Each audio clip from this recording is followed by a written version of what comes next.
everybody, I'm Kristen. And I'm Crystal. And this is Damsels After Dark, your favorite book review hangout spot. This week we are reviewing the second book in the Plated Prisoner series, Glint.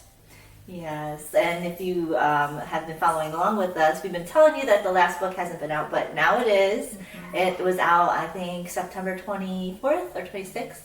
But yeah, so don't forget to pick that up because you're not going to want to stop reading. These are good series. This is a good series. And also she leaves you on the worst cliffhangers.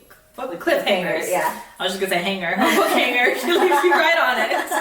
I can't help it. She really does just drop you right on that cliff. So yeah, definitely pick it up if you're reading this series. You don't want to go without. Yeah, so much so that we often struggle to remember when a book ends because we've just flown into the next one because you can't just... It'll be like in the middle of an event. Boom, said something and then just peace, see you next book. Yes, yeah, so just definitely pick that up. You don't want to end on a cliffhanger. Unless you do, we do not like that. Oh my god, no. It's the worst. As always, our reviews will start with just a basic summary first, and then we'll get to the end portion where we'll talk about our favorite and hated parts, but we'll give a warning before we get to the spoilers. If you want to follow along with us, our reading and review schedule is linked in the description below. Without further ado, let's jump into it. That was much better. So welcome back, everybody. We took a couple weeks off, as you know, as I'm sure you guys noticed. But yeah, we're really excited to talk about the series. Since the last book came out, you know, it'll be nice to just have it all fresh.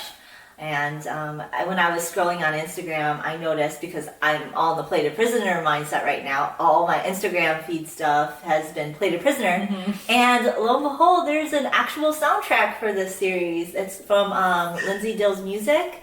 And I want to say she did, it's official, I think it is. Mm-hmm. I think it said. So it sounds so beautiful. It does. It's like, I think you were mentioning that it has the harp in it. The harp's in it, which is just perfect. Yes, it is. It sounds so beautiful, and it gets you in that feel for this book. I only listened to a portion of it. I didn't listen to the whole thing, and I was in love already. Yeah, it's beautiful. The little soundbite that she has on her Instagram, we'll link to it down below so you can listen to it too, but it's great. It is. And it's really interesting because I don't hear a lot of people talk about these books. And so it feels sort of like an underrated underground book. Even though there's a lot of you who have read it, it still feels like nobody's talking about it. So it's nice that it's just random, I guess, that somebody came out with the soundtrack, but it's great. It's crazy because I didn't realize, I thought it was like one of those, I believe it's one of those underhyped books, to be honest. And like you said, it's one of those underdog books. But as I'm reading it and I'm seeing all this stuff on Instagram, it's a somewhat large following, but you don't hear it very often. Like when I'm seeing all this stuff on Instagram, the BookTok stuff, I'm not seeing a lot of fan art for Rip, for Slade, I see a lot of Auren stuff though, which is rightfully so. Just recently though, because when we first read this book, I'm a diehard fan art person, so I'm always looking for them, always sending them to Kristen. I could not find, I think there was two, and even when we did our book boyfriend, which was last year, to find a picture of Slade, because I think... We did mention it. Yeah, he was number 5 or something. Yeah. It was so difficult to find a good fan art photo of him out of the 3 were in existence. Now there's a little bit more. There's a little bit more, but not quite a lot. And I found a couple, and I'm just I swoon over him, even though there's a little bit of stuff that we do not like. But, and it's not a whole lot, but it's just one particular thing, which we'll probably get to in the next book. Yes, the more so next book. Well, kind of, this book is still, he's still, my main man in this book because he doesn't give out energy. Yes. Mm-hmm. So, but he gives the good energy in this book. Yes. But, so, I don't know, I feel like there should be more. There should be more fan art. There should be more good hype on it, and this. I think there's a few Goodreads things which we'll talk about in this that they don't really do it justice. People will talk negative about it. The last book, they talked pretty negative about it, but I don't think that was necessarily true. No, right? It felt pretty unfair. Yeah.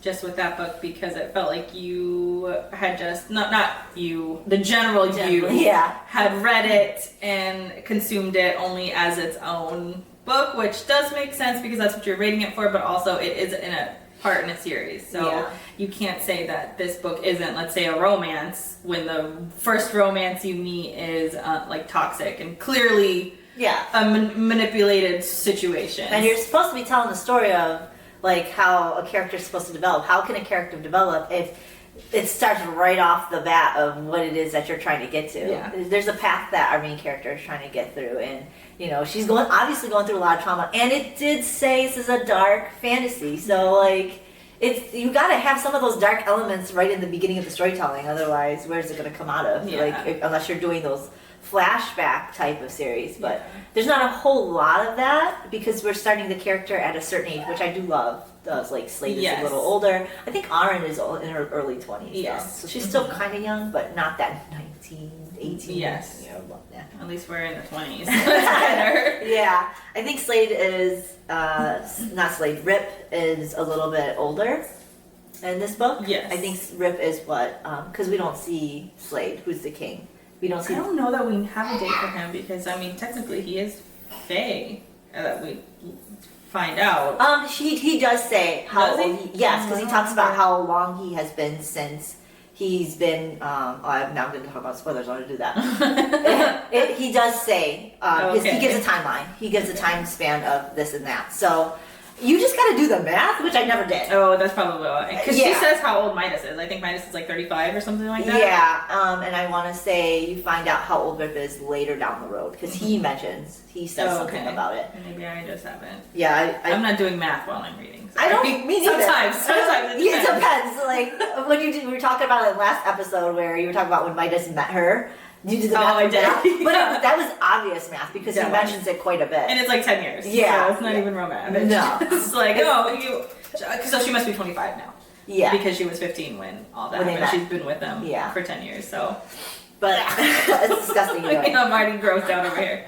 In this book, they have POV switches because in the first book is more of Auren. Yes. Because you're telling her story. So that's also, in my opinion, when you're reading that book, you have to understand you're only getting a victim's perspective point of view. Yes. And this one, you're getting her perspective in a different scenario. Because you learned that she was in the first book. What happens at the end of the first book again? I don't remember. She gets taken, right? Yeah, she got taken by the snow pirates.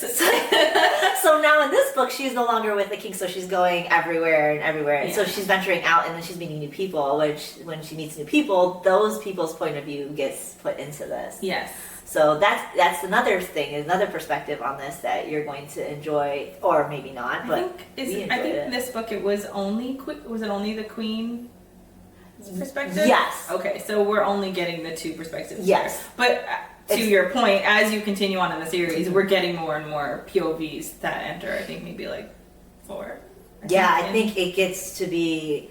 As time goes on, you'll get more POVs from some people and then removed from others. Mm-hmm. So it's like, I think the most in one book I was reading like 3 or 4 point of views. Mm-hmm. Yeah. It doesn't feel overdone. No, it doesn't. It's what I want. I feel like I want more POVs from other people because, like I said, sometimes in some books there's a POV for some person, but then they remove them from another book, and I'm like, well, I want to go back to that person's POV because now I'm interested in that person. Mm-hmm. But they don't. They don't do that. So.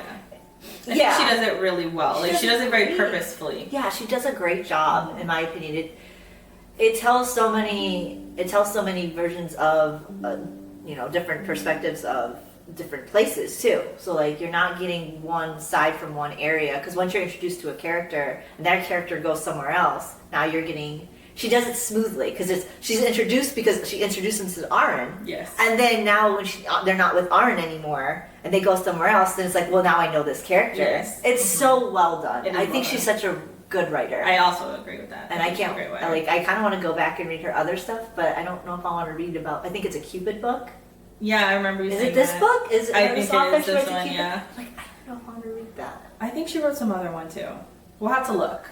And get back to you guys. Yeah. Because I also very like her writing. I think this is a great story. And like we said, it's underrated. All around, it's great. I hope you guys are reading along with us. Yes. And we can just sort of dive into the general summary. Of course, these summaries are a lot smaller than the first one because we're really treading a line of spoilers. Yeah. Here. There's not. Yeah. So essentially, we left off with the first book, Guild. Yeah. I'm struggling. Yeah. I'm going to struggle the entire time. I have to keep looking back at Guild. Yeah. So we left Guild with her falling off of the, ramp. The ramp, yeah, to get the boat, and then Rip goes down and says, "Oh, like I know who you are." She says to him, "I know what you are." Yes, meaning that he's Fae, and he goes, "That's funny. I was about to say that to you."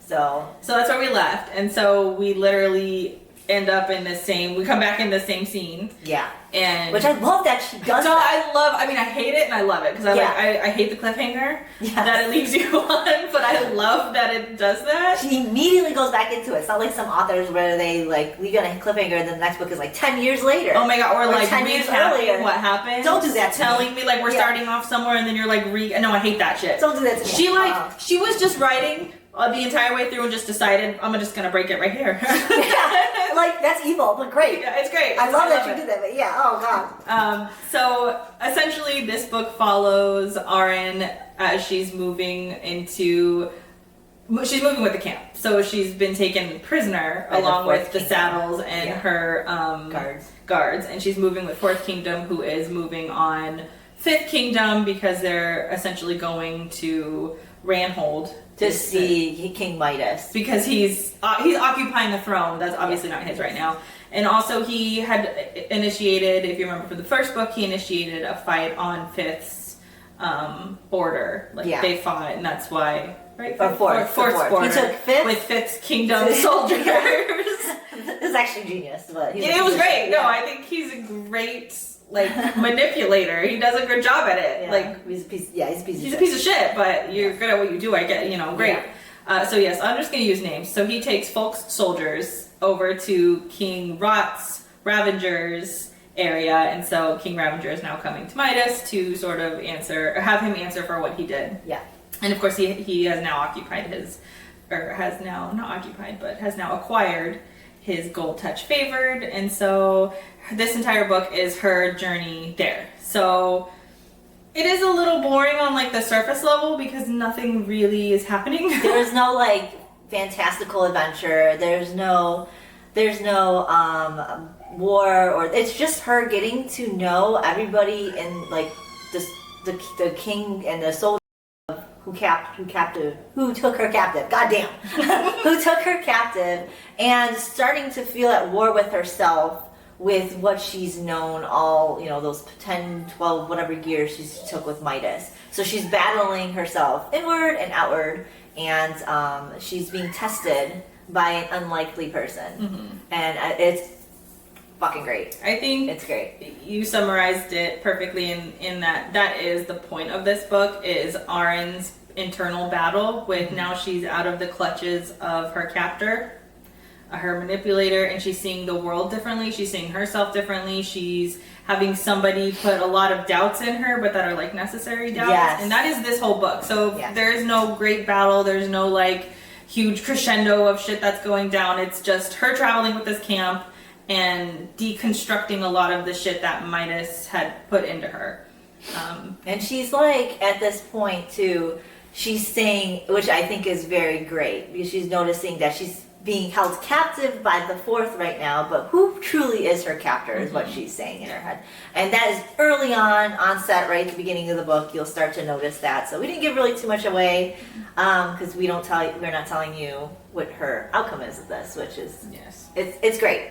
So I hope you did read this book. If not, I would suggest. Oh no, because we're gonna give our first. Yeah, okay. So we're not gonna do it. No spoilers yet. No spoilers yet. We'll you keep listening. Our individual reviews. Yeah, keep listening. Yeah, we'll give our individual. We'll tell you when there's spoilers. Not yet. So Kristen. Oh, so I gave it a 4 out of 5. This is where I think, even though it's slightly a little on the, I don't want to say boring side, but kind of is, uneventful. But it really isn't uneventful for me. This is where that tension, that push and pull, if you like that slow burn, that's where this is. It's super slow though, because it's angsty super slow. They're really at each other's throats. And so with that romance you were looking for in the first book, where you thought you were going to get, you're not going to get it in the first book. You'll get it more in this book, but it's still not romance. And I don't want to say between who. There's a bunch of characters in this book, but obviously you're going to think that it's coming from your main your main character. And in last book it's not. In this book, I'm gonna admit that, obviously, just so you can get like a little bit of expectation there. This is going to be more of that push and pull with your main female character. So I felt like that was great. I got what I wanted out of that because I was looking for it that whole first book, didn't find it, and I got it in this book. And I don't normally like the push and pull of that tension anxiety, but this is done great because it's not meant to be that yet. This is like more towards Auren trying to figure herself out, and it isn't Auren trying to figure herself out in a romance sense. So that's why I was okay with it. And it was her finding herself out. She was finding the love of herself. And I think that, in my opinion, is more important than a romance between her, somebody else and her. So because of that, I gave it a 4 out of 5. There was some things that I really want to touch on without giving spoilers. You already know about her ribbons. I didn't really like them in the first one, and they're still kind of odd to me in this. So it's taking me a little while to get used to that, but I'm starting to accept them more, but I still find them odd. The writing style, the banter in this book is fucking great. I love it. It's genius. Everybody has an individual personality in this book, which shines, and I think it's great. I think a lot of authors struggle with that because I find a lot of the banter to be very similar between the two, and it's almost like once a character gets together with another character, they become one character with their banter. But no, they hold true to their personalities. I want to say Auren starts to show more of her personality because she's on her own, so to speak, and so it's funny to me how she's showing that side because she really is at war with herself, and you find a lot of hypocritical things come out of her mouth, but it's because she's still trying to figure things out. And I think that's great because it's showing that process. And I'm already liking Commander Rip. So I'm not trying to say too much on that because that's a spoiler, but at the end of the first book, when he was in there, I was already, which I told you in the last episode, I was already feeling that energy because I like that brooding fucking male character, and he shows it in this book. Walking up like a nightmare, and I love it. He made an entrance. I love it because he shows more of himself in this book, but not a whole lot. It gets closer to the ending, but it's great. It's great. 4 out of 5 for me. I also gave it a 4 out of 5. I agree with a lot of Kristen's assessment, so I won't repeat what she said, but I will sort of say for me, I think that this was the exact second book that I wanted after reading the first book. Because you're reading the first book just disgusted with the situation that's going on over there, and then to have her now have a moment where Midas isn't there, reinstilling these pillars of manipulation into her that now she's getting to break away, that was perfect. All of this book is perfect in her attempt to deconstruct and her battle with deconstructing, and the people who are poking at these walls that she has up because of Midas, just poking at them over and over and over. I love this. I love the individual that's doing this, and at the time when I first read the book, I liked it and I appreciated it, but I was more in the book going through the motions. But now that I'm rereading it, I appreciate it so much more because you see immediately what this person's trying to do from the moment. He's there with her, it's beautiful. It's perfect. I could not appreciate it anymore because I love Auren. I think she's one of my favorite main characters. She's on the top list for me. Just because I like her story. And I like who she is, and so to see her breaking through some of these chains, it's just beautiful to watch. So I really like that. I also enjoyed meeting the new cast of characters that we have here. I think they're great. Like Kristen said, they're very in their personalities. You know who they are, and they're fun. It's fun to have the extra friends that come along, and these are a great cast of characters. So I like to basically.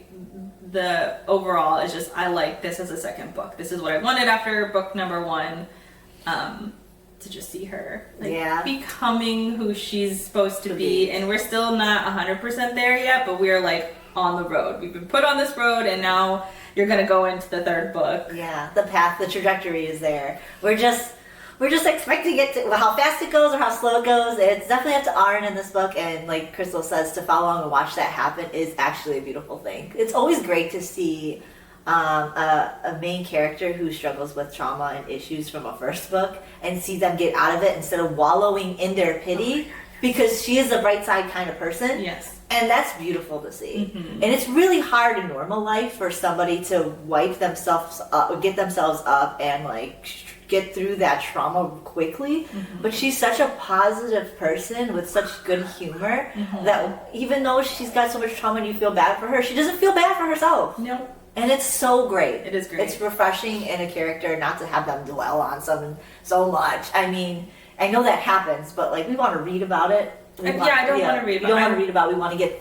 We want to go on with the story. Yeah, I want to read about somebody who's growing as a person, as a character. I want to see you, doing, I wouldn't say she was doing bad things. I want to see you trapped in an unfortunate situation and then grow out of this as a, not just like, I'm going to bash Kingdom of the Wicked just because I can. Not just somebody who like goes from nothing to like, I'm a badass bitch. It's like, no, I want to see the growth of this character. And while book 2 is boring, it is the essential growth of this character is happening here. It's like a roller coaster, and right now we're going up before we like, whoo, just go down. Because it's going to go down fast. Oh, it's great. And we mean go down in the best way. This is like her rushing into who she's about to be. And it's that roller coaster rush downhill. But it's not a bad one, like Crystal says. It's perfectly done. Yeah, it's great. But let's go to our spice. A spice. Do you want to start? I gave this spice a 1. It is an icy spice for me. So we are getting another POV in this book. I'll just say it's Queen Melina. It's from the first book. It's the first queen. And I made the joke last time because she was on your most hated for the last book, and I was like, ask me in the next couple books if she's going to be my most hated. And it's these next 2 books. I hate that bitch.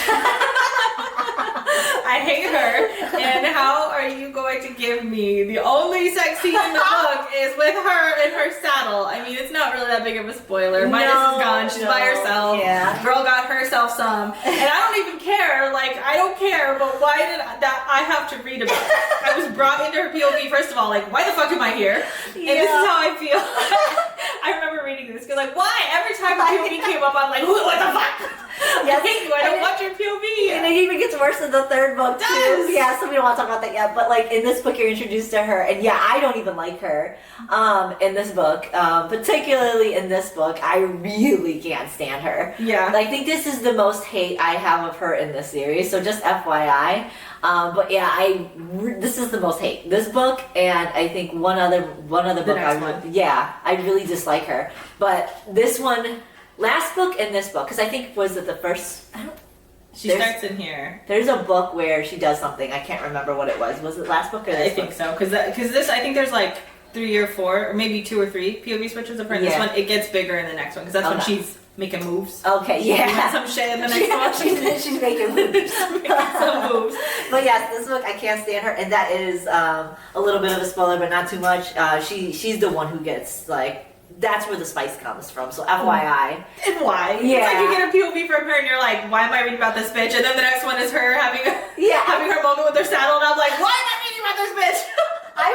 I feel like, to be honest, I wish I would have known. I think you did kind of mention me because you read the series before I did, and I think Crystal told me that there is like the spice doesn't come from our main character for quite a while, and the spice we are introduced to is from her, and it's like I'm glad she told me, so I feel like you guys need to know too. Yeah, like just be prepared. The spice doesn't come from your main character. No. Like neither book, the first book or this book, there is no spice from your main character. Yeah. So I feel like you need to know that. Yeah, that's good to know. It's not a spoiler per se, but I feel like if you're expecting it, I don't want to let you down. Like, don't expect it from this book from your main character. Or, no, the first 2, it's not from them. No, not from the first 2. It's gross. I'm done with it. And that was the spice here. So, yes, there's a whole scene. It is a scene. Yeah. But it's icy, in my opinion. Also, icy like her heart. Yeah, I think that's probably why. Yeah, probably. But yeah, so if you want to know more about that scene, which I'm sure we will discuss, that will be in the spoilers. So. Yeah. And did you give it a different rating? 0.5. Because it was like, it was there, but it was such a short time. and it wasn't good, and I was just like, I don't even want to recognize this as spice, but it's sexual content. But to be honest, that there's like one sexual content scene. There really isn't nothing else. There really isn't a whole lot of spice. I mean, I wouldn't even say it's explicit spice either. No, I mean, it's not closed door. No, it's not. I mean, she's definitely talking about it. She's definitely doing it. Oh, God. The things she says. Yeah, like, no. Yeah. But yeah, no. So overall, we both agree as far as the main rating for the book as being a 4. We are pretty much right on par with Goodreads. Goodreads give it a 4.16 out of 138,000 ratings, which is a lot of ratings. And I'm glad it got as high as it did. Yeah. So the average is higher than our average. Yeah.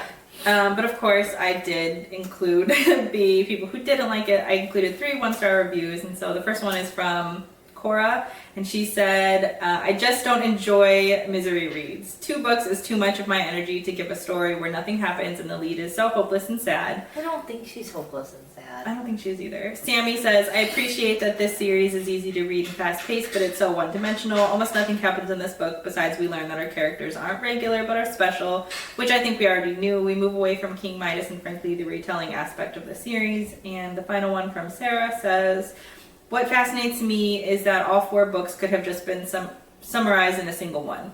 Well, this is only 2 books, so I don't know what she means by all 4. I think that she must have read ahead and then just...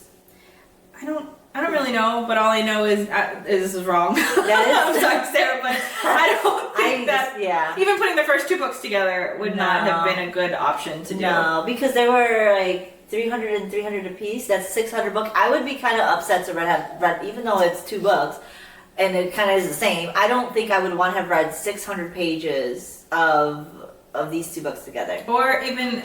if you wanted to condense it, like I don't think that it needed to be condensed. I don't think the first book needed to be condensed or this one. They were already small enough. They're small enough, and they did what they were set there to do. So I don't want a fast-paced version of Auren getting manipulated and then her recovering from that manipulation. No. I don't want that. I want to see it happen. I want to be in the trenches with her. I want to see him putting her under the manipulation spell over and over and over until I'm disgusted with it, which is what book 1 did. And I want to see her growing as a character till I'm like, yeah, girl, you're doing it. Like, I want to see her breaking those walls down. And that doesn't happen overnight. That doesn't happen in a couple chapters. That happens in her literally systematically questioning everything, somebody bugging her over and over about it, to have her reevaluate a stance and then reevaluate it. That takes a whole book. It does. And I think a lot of the times, and I don't want to like put anybody's dark fantasy opinion against mine, but in my opinion, dark fantasy doesn't always mean just like disgusting, gruesome,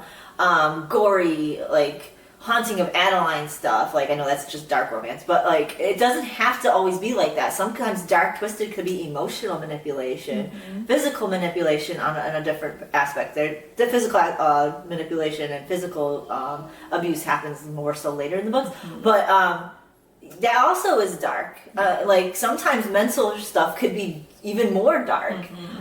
So like I think that's overlooked when people are reading this and they're not understanding that trauma, especially if you're just reading and expecting a lot of stuff to happen and all you're seeing is emotional and mental manipulation and you're not kind of grasping that, then you're going to think this is boring and you're kind of just so sick of listening to a victim talk. It's like, okay, well then maybe read the trigger warnings and understand if you're not wanting to read something. It's one thing if you're reading it for a book club and you're just like, this. But like if you are reading this for your own personal enjoyment and you're nitpicking that because you didn't read the trigger warnings, I think maybe you're misunderstood. I think you're maybe misunderstood because it says it in there. It does. So, it does. I mean, and if you got to the first book and you didn't appreciate the trauma, the growth from her trauma, then I don't think you probably should have continued this series. And it's okay to DNF a series, guys. Yeah. It's okay. I mean, I will give a little bit more credit to these books, for these reviews that made it to the second book as opposed to like the first one, because at least you tried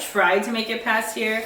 But I also, and we're just speaking on our opinions here. I also don't think that it's a misery read. I think that you're watching the growth of an individual who's going through something, who somehow still manages to keep it peppy. Like, she is bright side. She's not miserable or sad, so I don't understand. That's the thing. She's not wallowing ever. No, and I don't know where they're coming from when they say that. I'd like, if you believe that she is being miserable and sad, let us know. Put it in the comments. Like, we'd like to see that, because I don't see that. No. And I mean, if there's one or two parts where she is, I mean, isn't a person okay to be sad sometimes and through their trauma? Mm-hmm. But I think overall she isn't, and I don't think she's wallowing. I mean, I think she fights against it sometimes, her own internal battle, and I think sometimes she's like, no, he does love me, no, like, but I don't think that's wallowing and sad. I think it's an internal battle, and I think that's different. I don't, because she's not like, oh no, he loves me. It's, no, he wouldn't say that. He loves me. Yeah, it's a little bit different. She's still got that fighter mentality, but abusive fighter mentality. Yeah.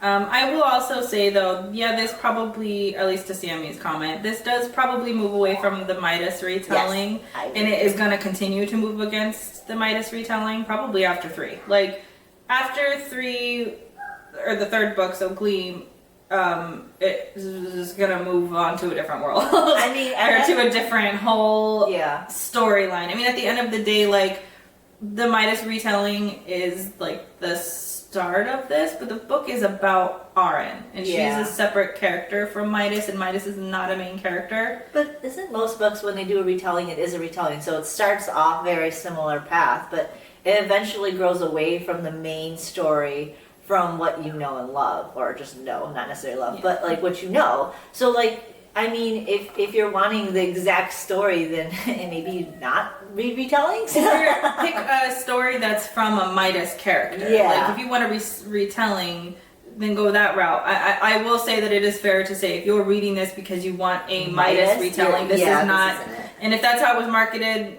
that's a little bit, I want to say it kind of was, because it says Midas retelling a lot of the times. Yes. But, I mean, in the first book it was. A first book is a Midas retelling. There's Midas in it. And I would even say, all the way up into certain events that happen later, it is a Midas retelling, but it is a book about Auren. And Auren is not Midas. Yeah. And so it's never going to be a retelling of Midas. No.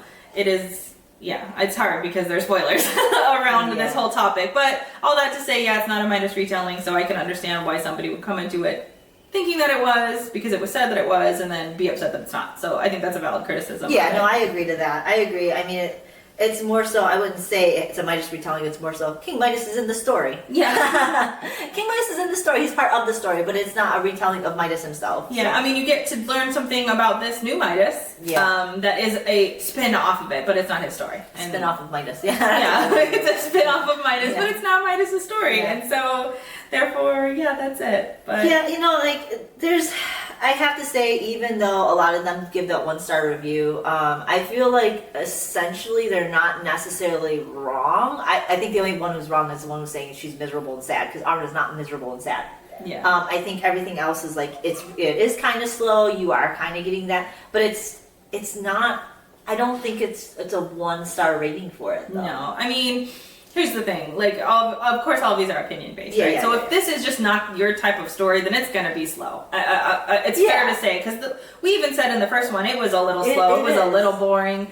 It's not till, I think next book, actually, it starts to get a little bit more. Like the third book, that's where it goes. That's the fucking pinnacle for me, at least. I haven't finished the series yet. That's the best book for me, is the third book. And people, rightfully so, don't want to wait till the third book for shit to start getting interesting. So, these are slow books, generally. There's not a whole lot going on as far as, like, war and build-up and political maneuvering. There's not a lot of that. This is a simple story it's a simple story, the first 2 books, about a girl who's in trauma and leaving trauma. And that's the story for these 2 books. The third book is when things start to change.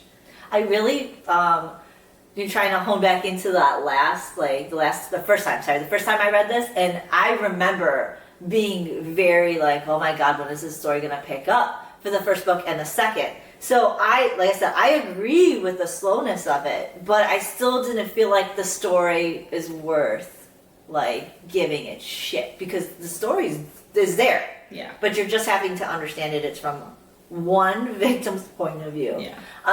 But like Crystal says, if it's not your type of read, I think one girl says, I don't want to continuously read about a trauma book. I don't like misery reads.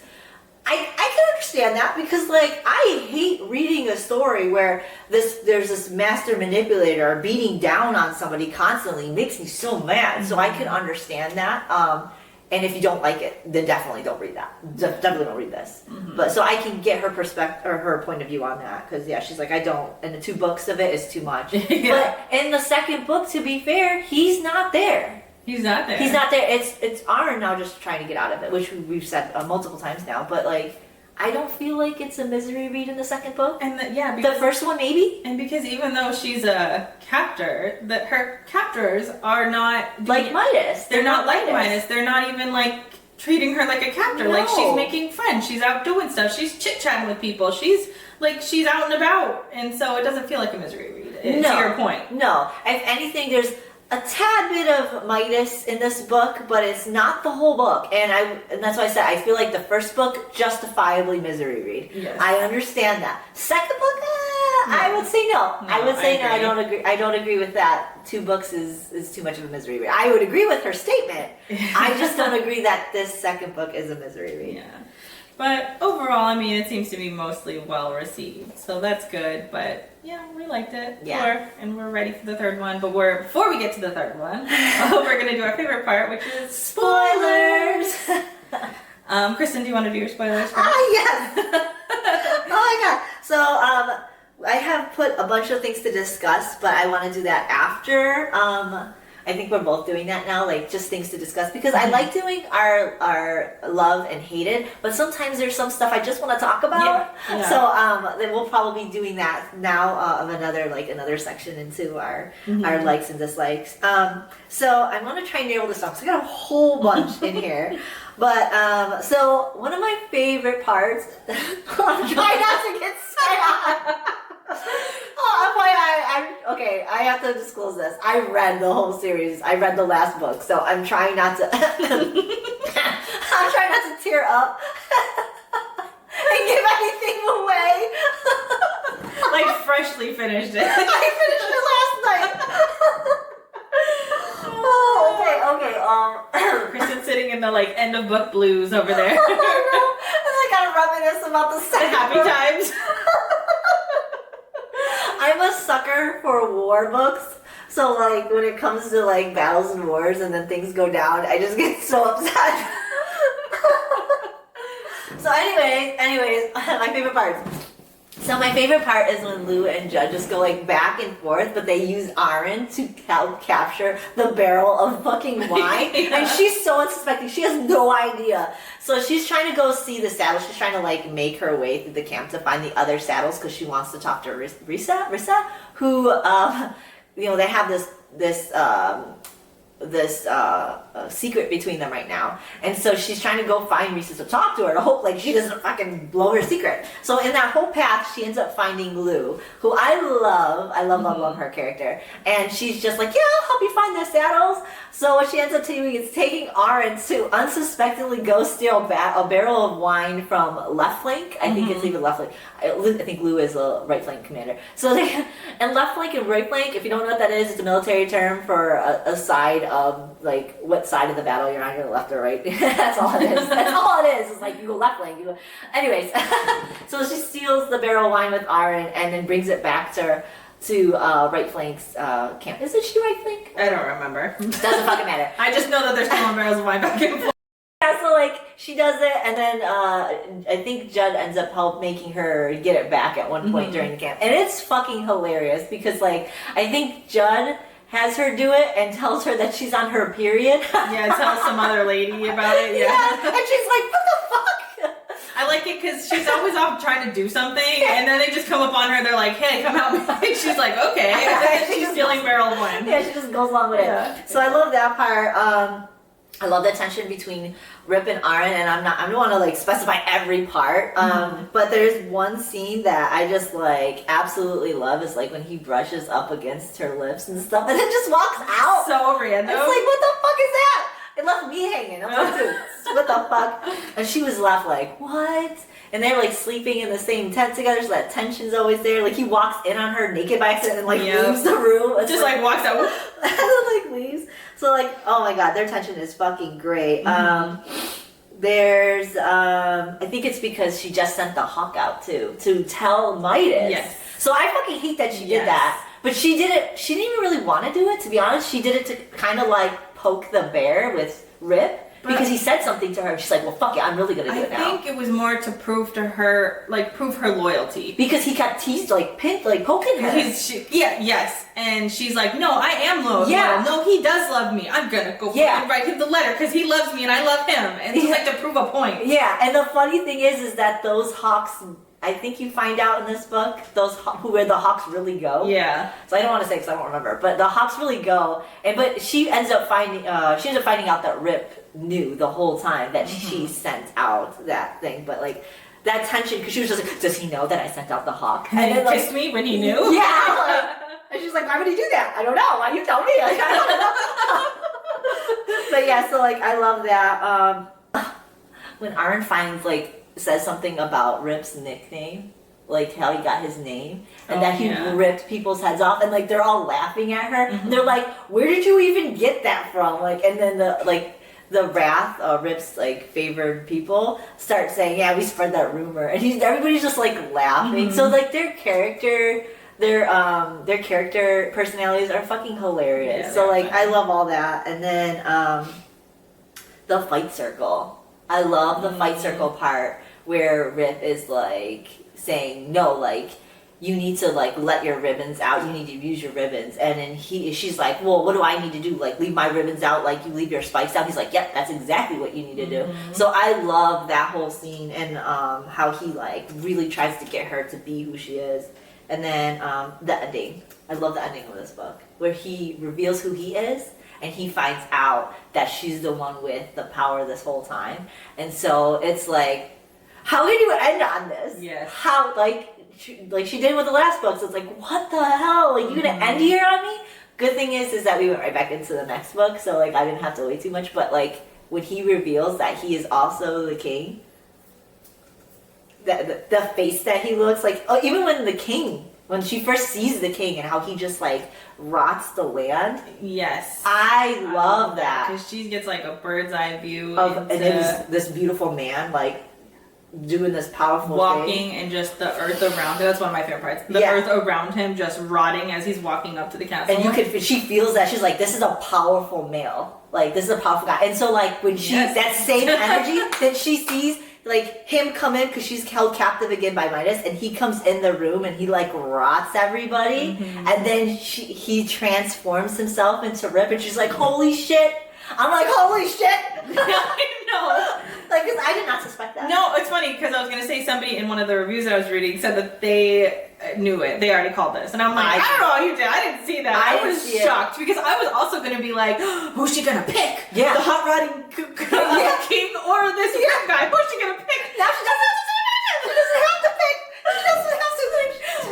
She gets both of them. How lucky is she? How lucky is she? She gets both of them. It's amazing. Amazing. Yeah, I was happy for her. Yeah, I was ecstatic for us. I'll get you. Yeah. I was ecstatic for Bring me too. Bring me too. I want to see this go down, please. So like you end on there, and I was left hanging for like 5 minutes. Enough time to download the second book, the third book, and read it. All right, downloaded it. I also agree. I love the like bring the barrels back and forth, but one of my other favorite scenes is when so they call her Osric, and Rip are in the tent, and they're calling her in, and they're feeding her, and he's like asking her a bunch of questions. Like that whole scene, I love so much because he is like just poking at her, asking her a bunch of questions, just sort of like. Oh, because she says something too, like, oh, my king, just like you were saying, my king loves me. And he's like, what does he say? Like, oh, indeed, loves you so much that he keeps you in a cage. And I love this part because I don't think anybody has ever, like, seen Auren. They've seen her as, like, Midas's whore. And that's all she's ever been known as. Nobody's ever like talked to her. Nobody's ever said anything. But to have somebody say to her, to bring these thoughts into her head, I like that he was doing that from like the get-go. Like, oh yeah, he loves you. I see that he loves you. He keeps you in a fucking cage like a prisoner. Like, that's great. And to her, like, she would have never considered this, thought of this, but him planting that seed, I love that so much. He also says another line too that I love, where he says that she's arguing with him later about this as well, and he says, or she says, well, he keeps me safe. And he's like, oh, like, it's always the same damn argument. How magnanimous of him to lock you behind bars all day and call you his favorite horde. Like, the fact that he just keeps saying this to her over and over, like, gets more mad about it. Like, bitch, he's got you in a cage. Yeah. Like, How do you not know this yet? no, he keeps me there because I'm safe. And I want to be there. I want to be there. I'm like, no, you don't. Like, girl. But I love him so much for doing this over and over and over. Like, I fucking love it. Another thing that I really like is Mark is taking Auren around camp when they're discussing like where they're gonna stay and stuff, and that's when he first calls her out. He says that like, oh, she cares for her king captor, and like the fact that he's already fucking calling this out is great. Yeah. But he says this wonderful line, which I'm gonna say. He says, "Oh, Goldfinch, you think I'm a monster now, but you haven't seen anything yet," and I'm just like, ooh. Yeah, you haven't though. You really haven't. It gets worse. Like, yeah, I but love great him. at the same time. I'm a sucker for those lines. You So call yourself am I. a monster. Oh, you haven't seen my monster yet. I'm like, ooh, Yeah. I want to see, please. Show me. Yeah, show me, please. Please. There's another line too. A lot of these are quotes, I'm sorry, because of course there's not a whole lot of big events that happen. But another one is, I love Auren because even with Midas, she had moments of like, her spirit like coming back. Like, she's sassy, she is a fighter, and then there's this moment when she's in the cage and she's in the tent with Rip, and she's asking Rip where the saddles are, where the soldiers are, and he completely ignores her, and I think he's at some other stuff, and she said, I asked you a question, Commander. I'm like, yes, Auren, yes, like this little bit of like, ooh, even though she's been kept in the cage, even though she's manipulated, like Sassy pants. she still has like an underlying version of like the person that she is, and she's like sassy, and she's a fighter, and I like seeing it. The final thing that I'll say is the saddle fight. And she goes to visit the saddle. There's this mini fight where she's like talking about, one of them was talking about how one smells, and I don't remember which one, but she's like, excuse me, you think you smell like roses, bitch? Those saddles are always fucking funny. She's like, you're bathing with melted snow rags and shitting in holes just like that. And I hate all of these saddles. I hate all of them. Even Rissa in this one, I'm not a big fan of her in this one. So just to see them fighting and bickering at each other was fucking wonderful. Yeah, because they always usually just take it out on Auren. So now they're actually taking it out amongst themselves. Yes. And it's fucking fantastic. And they are like stuck just together in their own tent, sequestered with one dude, sequestered. In the same outfits they've been wearing for weeks. Like, I can just imagine the like tension that's going on in this room with all of these girls. To be fair, they're not being taken care of as well as Auren is. Of course, Auren is the favorite. Anyways, even if it wasn't that tension, that push and pull with Rip, there wouldn't be like I think they still would treat her because she's Midas's favorite. She's the one that Midas would want to use as leverage. So, and you don't know what's really going on in this book, anyways. Like, you don't know why they're treating her differently, other than you suspect that they care about her for some reason because they care enough to want to get her out of that mindset. I don't know. You're not like, you really don't know why yet. We kind of suspect why. But at the same time, it's like they are being treated differently. And so you can tell that their circumstances, which Auren is so kind that she even tries to like... She tries so hard. She tries so hard to make their circumstances better, even though they're assholes to her. And she still tries to like help them. She tries to give them, I think, a bathtub. Yes. So that they I think she does. She brings it over there. And then has the guys, the soldiers, like fix it for them. She's great. But yeah, we should talk about our hater parts real quick. I have one, which Okay. we both have. Yeah, one. we both. That's the part. The Melina sex scene, like that is awful. Like the quote she says. Oh my god, the quote. He groans into my ear and the sound makes me shiver with feminine power. Bitch, stop. I hate her so Stop. much. And she's gross. I don't know. I mean, I think that, like, I don't know how I have her pictured in my mind. It's not how she's described because she just grosses me out. Like, I just have this gross image of her and what she looks like in my mind. And her screwing her saddle was just a mental image I did not need. It was horrible. It's funny, I had a feeling that she was ugly as well, but apparently she's beautiful. Like, I looked her up, she's got the white, beautiful hair. I imagine she's like Elsa. Like, she looks like Elsa with the very white. Close. Yeah, very close. She's even hair. wearing the blue dress because that's her colors. Yeah. So, like, but she's in gold right now, so I think it doesn't look well on her because, like, I don't think gold would look well on her features. Maybe, such, like, maybe paleness. Yeah. No, I imagine as the books go on, I imagine her to be more pretty, but because I think that she's a bitch and she's an extra bitch in the next one too. Yeah. Like, to me, she's just ugly and gross, and I don't want any picture of her fucking anybody in my head. Even if she is beautiful, like everything that's described in that, she's just so much. And I love a strong person, male or female. I love it. But, like, she's not coming off as strong. She's coming off as arrogant. She's arrogant and she's I fucking hate bitch. It. Yeah. And she's doing stuff just for herself, and she thinks she's so fucking smart. And she's so fucking stupid. And she has no reason to feel this confidence about herself, and there's arrogancy about her. No reason, because everybody fucking hates her. She doesn't amount to anything. She's just being used and abused just as much as Auren is. I'm actually going to tail end on that, because one of my points to discuss was actually, it's sort of in that realm. So this is a quote from Queen Melina, and she says, "But here I sit in my gilded drawing room, my naivety long since ripped away. I have no heirs, no family, no magic, no partnership with my husband, and no recognition of the very place I grew up in." And I actually love this idea because it parallels a lot of Auren. Like, both of these women are trapped by the same king in a gilded cage with just, like, because of Midas. Like, they're both living the same parallel lives, even though Queen Melina thinks that she's so much smarter and better and, like, just in a better position. Yeah. But at the end of the day, like, both of y'all are being fucked over by the same man in this same gilded cage. Like, it doesn't matter that you have full reign of the castle. It doesn't make it any less of a, like, gilded cage. Nope. And my thing is with them too. It's like, Midas is obviously playing them back and forth because, like, he tries to keep them separated, but there's times where they're together in the same room, and you could see that he's just telling, Auren, like, oh, I have to do this because she's the queen. I can't have kids with you because that's my duty to her. And then, like, when he's with Melina, he's giving her, like, shit, like, you know, you're just a cold bitch.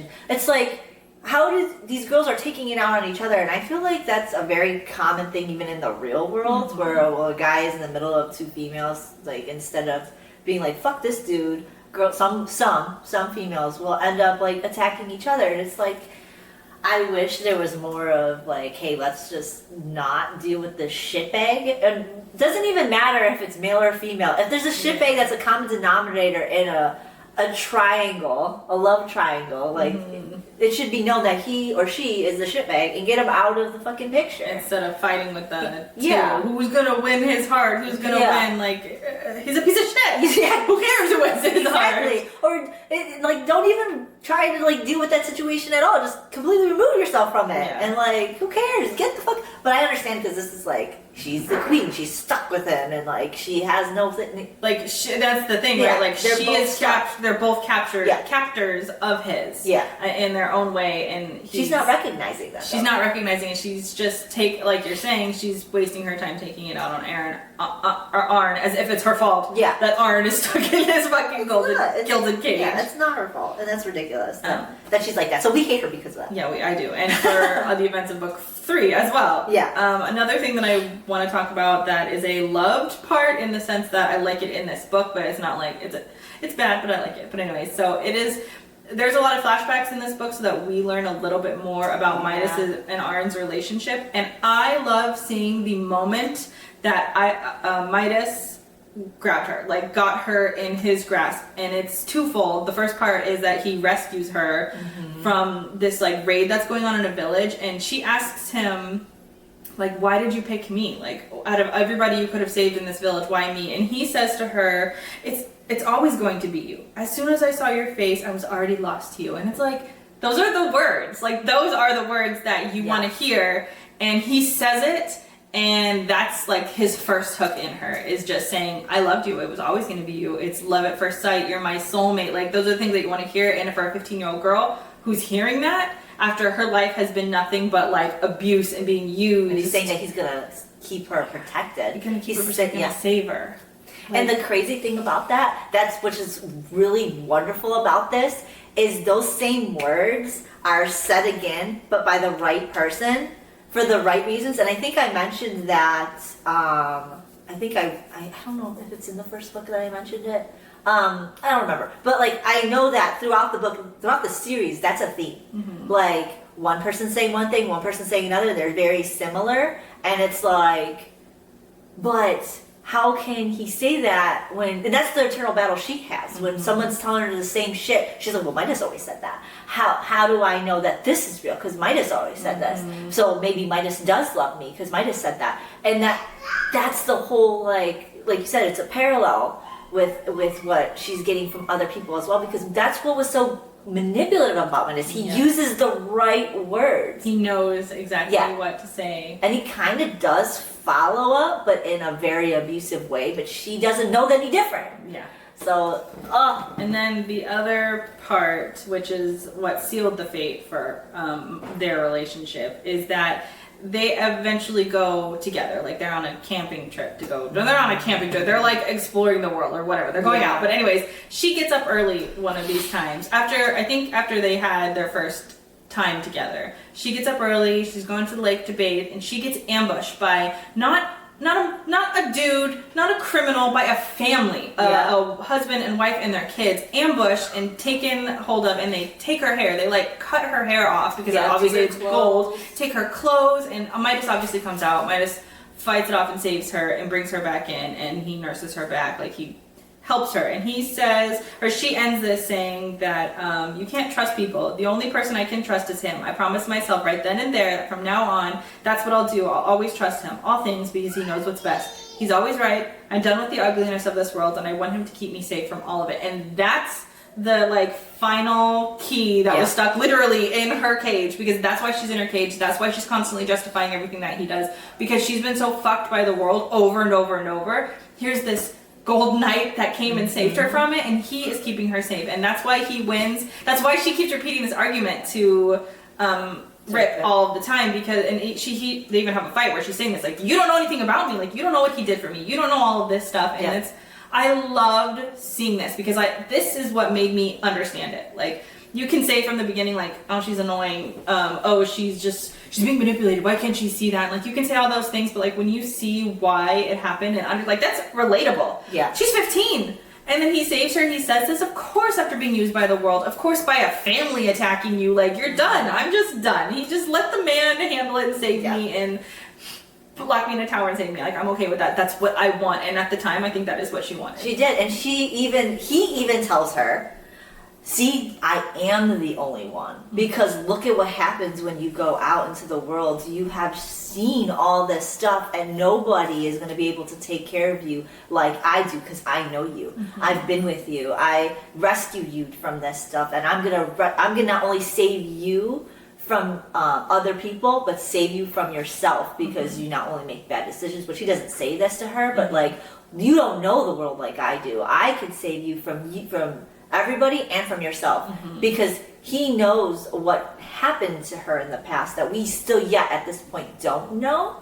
So like, she also is aware of what she can do, and so she doesn't want to put anybody else in a position that threatens anybody else's safety as well as hers. So it comes down to her seeing he is the only one, and that's why I need to stay with him. That's why I need to listen to him, and I love him on top of it. So it's like, it's hard to sit there at this point knowing this and be like, she just needs to get out of it, and which we do want her to get out of it. But like, now you understand, because it's still her choice to be with him. And to be fair, he's not abusing her physically. He's not beating the shit out of her. She, in her head, thinks that this is what she wants. So if you're with somebody and you think you want all this stuff that they're supplying you, why would you want to leave?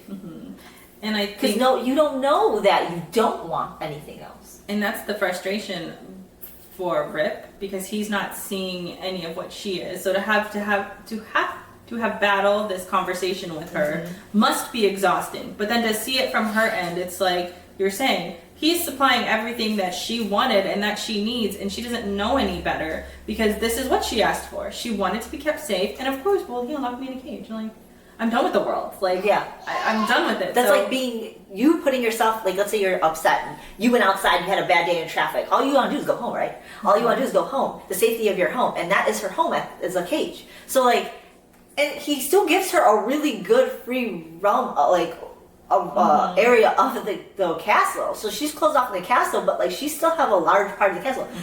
Probably bigger than my own house. Yeah. So, like, if you think about it, most people prison themselves in their own home and never leave. What is any different between you and Auren at this point? You know what I mean? Exactly. Like, so, like, I can understand because myself, I have a bad day. Guess what I want to do? I want to go in the safety of my own house. Yeah. And if a man's gonna, go out, get the food for me and bring it back. Get my books, get my yarn. Like, that's what was happening. And so, it's hard to see past that until you get out and someone's showing you, no, there is good in the world. There is good people out there. It's not, it's just the general area he was putting you in. Yeah. And so, like, there is that transition that she could see by being with the fourth. And she even talks about this, and she references it as a pendulum swinging. Yeah. Like, the pendulum is going back and forth. And she says there's a crack. Yeah, and because she is going back and forth. Like you said, well, it's okay when this person does, and it's okay when not okay when this person, like almost like rediscovering what's normal, what's right, because she was a willing participant in locking herself up. She wanted it, and then 10 years slipped by, and it's like, oh, I don't want this anymore. But and then Midas is in a position where I could see that if you had control over somebody like this, where you just also continue rolling this ball forward and forward and forward, to the point where it gets out of control, right? Like, and not that I'm justifying anything that he's doing. I'm just saying that I can see how this slow build happened for both of them. Yeah. And he took advantage of the situation, and she let him take advantage. And so it's hard to be like, well, he's a villain because I gave him all of this control over me. So I love this. And this is what makes this book so good, is that, well, again, it's not heavy in its action, it's really heavy in its, like, psychological, like, tearing down what caused this. And the moment I read this, am like, yes, like, I see her. I see her, and I see why you're here, and I'm not upset about it for you. Like, I understand. And I'm actually not upset at the fact that she's still struggling. She still have that internal battle, and she is fighting Rip. And I was getting mad in the beginning, but once you find this out, you're like, I get why she's fighting him. But she still has that doubt. While she's fighting Rip, she does have that doubt, and she's doubting herself, and she asks, why am I letting him get to me like this? And she knows, she just doesn't understand yet. She knows that there's that tension. She wants to understand why there's this something between them. And as the days go on, like she says, there's a crack. There's a crack, and that crack's getting bigger, and he is doing that. Like, his namesake, he's ripping through that bullshit, that veil that Midas has put over. He just keeps throwing her those one-liners, and I love them. My favorite. Oh yeah, he loves you so much. He called you his fucking gilded whore. Great, that must be the best love story I ever heard. Yeah, I love that shit. Yes, and that's what's so great about it, is because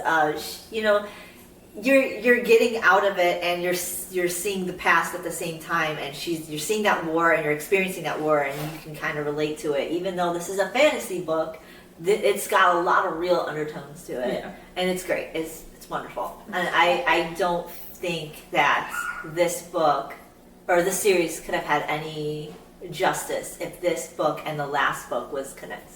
No, because you could not fully flush these ideas, both of them. Yeah. Flush the whole captor situation and fully see that for what it was, plus understanding where it is and having her break down those walls. Also, that relationship with Rip and the relationship with his wrath. That needs to come in play, where she's introduced. There's one part where she's walking around, she's being led by Osric, I think it is, in this book. I think it's this book. Where she's being walked around or led by Osric, and he's taking her on the worst path. Oh, yes. And she's like, you're doing this on purpose. Because she's like falling, and he's just like, eh. And she goes, she says something about, he's like, well, I don't like looking at your face. And she's like, well, I don't like looking at yours. And then it's like so funny to me. And eventually they say, well, I guess looking at your face wasn't so bad. Eventually. But yeah, that's needed. Like, all of that bonding between the wrath, not only the wrath, but the the army. She gets to like talk to the army, the people in the military, the soldiers. She never did that with Midas. Nope.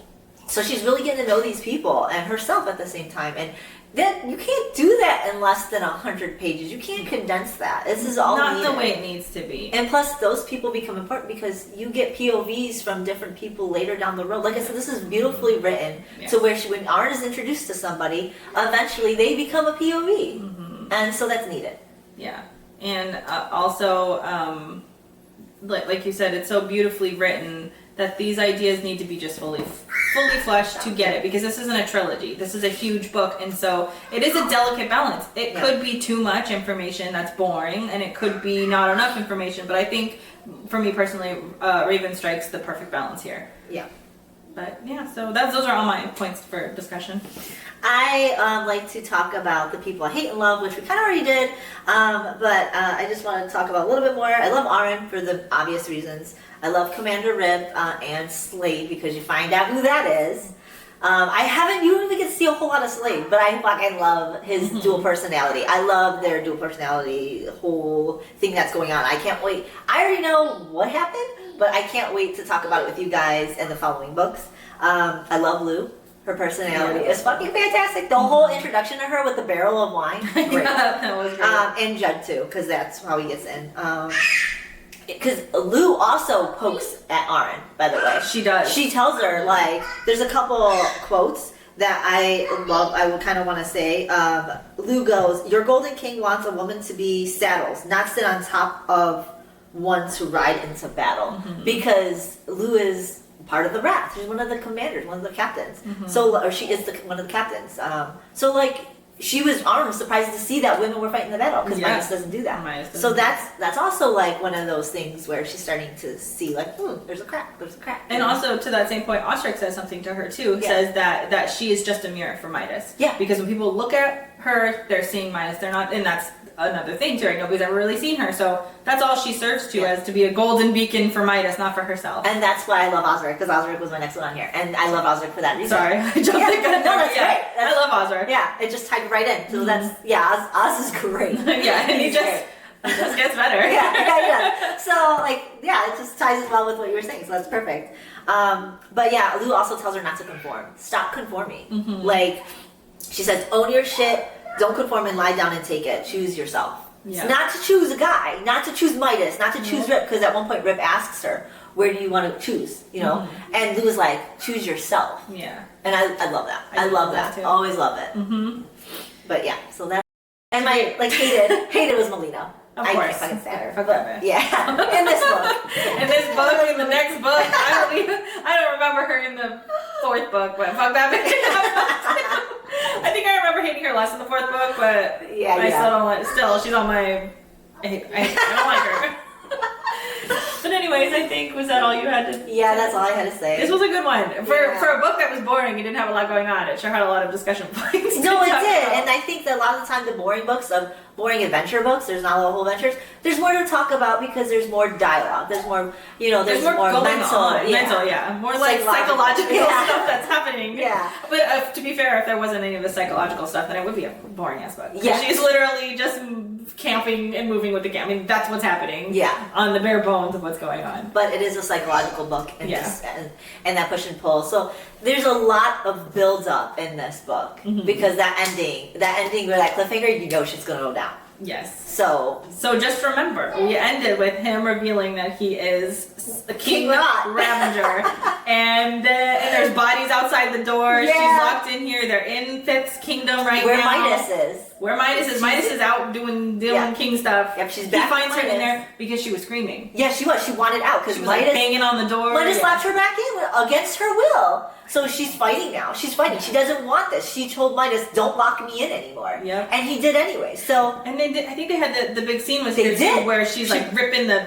I forgot all about that. She's like ripping the jail door off. She accidentally gilded somebody. Her stand-in. And then and he had to kill a bunch of people too. Midas did. Yeah. Because they saw her do this. So yeah, we're at the. This is where you end. Yeah. Like the last 50 pages, shit's going down. So just know next book is, if you were looking for that crazy shit to go down, it's next book. Yeah. Oh, next book is the best book. It is the best. It's the best book. I would agree. I read the whole thing, and I would say that is the best book for me. Yeah, a lot of shit goes down, but like I love that. That's where it was like, this is the series. Yeah. Next book is. Yes. It does take 3 books, but it's well worth it. Because once you get here, then you appreciate the other 2. Yes. You're like, you know what? I love it. And I wouldn't see her grow. I wouldn't like the next book as much if it wasn't for these 2 books. These 2 books is what built that next book. And then you look back and you're like, fuck you. Yeah. Rereading. Great. Yes. Yes. It's great. All around wonderful. So, of course, the next book that we're going to do will be Gleam. And yeah, we're just so excited. Yeah, can't wait to talk about it with you guys. So don't forget to like and subscribe so you can follow us and see what's going on. Yep. And of course, again, our reading review schedule will be there. Follow us on all the socials if you want. Yeah, check out that soundtrack. Yes. Yes, please read it or listen to it while you're reading. It's great. I wish I would have been able to listen to it while I was reading. It's yeah. wonderful. Oh, that's a good idea. Yeah. Just on repeat? Yeah. All right, well, we are actually, a little side note here, we're posting videos on Friday instead, so check us out next Friday for Gleam. But yeah, we'll see you then. Bye!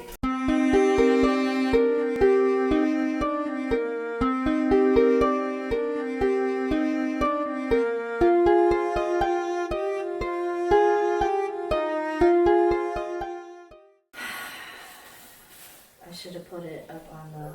Oh. I don't know how that just. Wow. Wow. What is that? Wow. Oh, Nesta and Cassian. Okay. Okay. I see you. Jesus.